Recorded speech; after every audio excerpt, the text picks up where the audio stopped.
live where I'm going to share three very practical tips to help you finish the year strong. Excited to jump into tonight's planner video, but I will say what prompted this video is that I found myself planning for 2026, thinking through my 2026 planner lineup, thinking through my 2026 goals. But in fact, there's still so much time left in 2025 that I don't want to miss the moment and just jump ahead into 2026.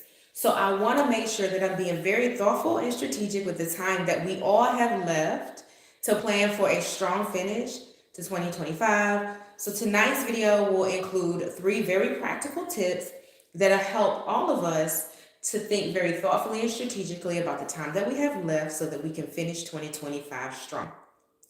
I have some of my planners out just because I'm going to use them as kind of like my prompts. This is my 2026 planner. It's the Dream Planner from Horatio Printing. I really hope I'm saying that name right, but I have an unboxing of this planner on my channel already. You can go check that out. This is a planner I've used in the past from Planned and Proper. There are several videos on my YouTube channel that feature this planner. That one is from 2023.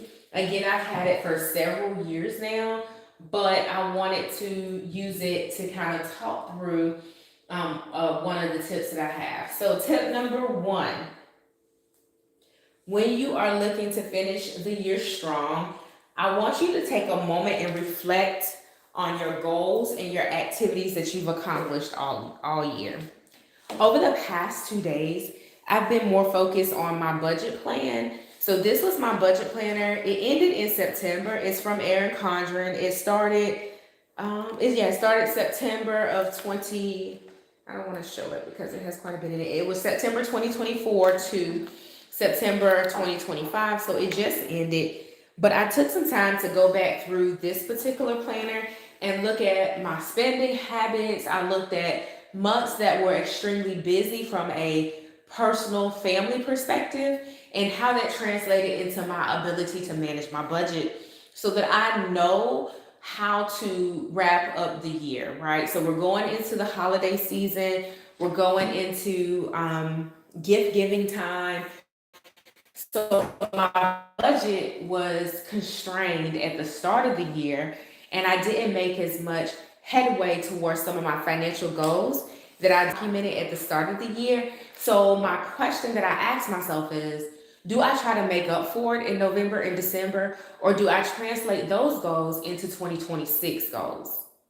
So for me, my option was to translate those into 2026 goals just because the way my budget is going to be set up over November and December, I don't have the cushion to absorb that deficit, if you will, towards those goals in the last 2 months of the year. But it was a great exercise so that I can be realistic with November and December goals and how I'm going to land the year, and I know what to plan for in 2026. So that's tip number one, is to reflect on what you accomplished. Similarly, that was the budget aspect of it. I also looked at some of my career goals that I had for 2025, and I did not capture those in a planner per se, but I do have those in notebooks. So I also use my kind of fancier premium deluxe planners. I use more simple planners as well. And then I also use notebooks. I don't have any of my notebooks out tonight just because I don't want to, flip through those and have like some personal content to, show on the live. But nonetheless, I document where I want to grow as a professional, also grow personally, and I document that. So there were some goals that I went back and looked at that I like, low hanging fruit, right? So networking, some goals around professional development and courses. And I said, okay, well, I have yet to do that. I set out in 2025 to accomplish those goals. I haven't accomplished them yet. So can I create space during the holiday season to go ahead and check off those in a meaningful way.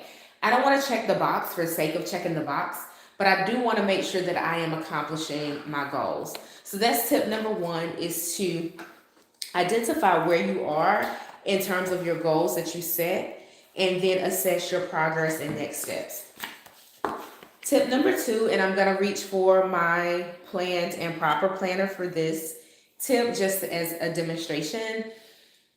Once you say, I accomplished these things, but these things have yet to be accomplished, I want you to capture them somewhere as more of a long-term goal, right? We want to finish the year strong, yes, but some things may need to roll over into 2026, and that's okay. So I'll give a very simple example. Say you had a goal to save $1,000 towards something, whatever that something is, and thus far you only have $100 towards that goal. There's $900 left. Okay, that's your new goal. $900 because I want to accomplish whatever, buy whatever, do whatever, invest in whatever. We only have 2 months left in the year. Granted, that's enough time for you to do anything, for you to pray for anything, see miracles happen in your life, whatever the case may be. But I want you to capture that as a piece of the goal, right? 900 of the $1,000. Then I want you to break that down into short-term goals. We have November left, we have December left. Are you able to check the box towards that goal in November? Are you able to check the box towards that goal in December?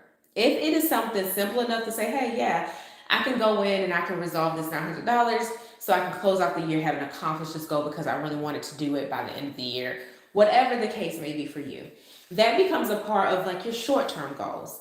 If it's a no, for me, that scenario would be a no. We talked a little bit about my budget check-in earlier, but that scenario would be a no for me. So that's going to get spread out over the course of some time if that were a real goal of mine. And then I'm going to put the action steps that I'm going to take towards it. So if you say between now and December, I want to go ahead and wrap up this goal, it's professional development, it's something with my kids, it's something with my career, whatever it is, I'm going to take these action steps in November, these action steps in December, so that I can accomplish that goal. That's tip number two. Tip number three is to just have a mindset that you can and you will if it's a goal that you really want to accomplish. Also true is a mindset that I didn't accomplish it. Maybe there were some things that I did accomplish towards the goal, but overall there's some things that are to be done. And it is okay to show yourself grace and to put that goal into the year 2026. So as you are planning for a strong finish for 2025, don't let stress become a factor, because all of the goals that have yet to be accomplished that you stress out and you're unable to enjoy the holiday season with your family. I hope that you found these 3 tips helpful. Happy planning, y'all. If you have ideas of content for an upcoming live, share them in the comment section, and I will speak to you in the next one. Happy planning, y'all.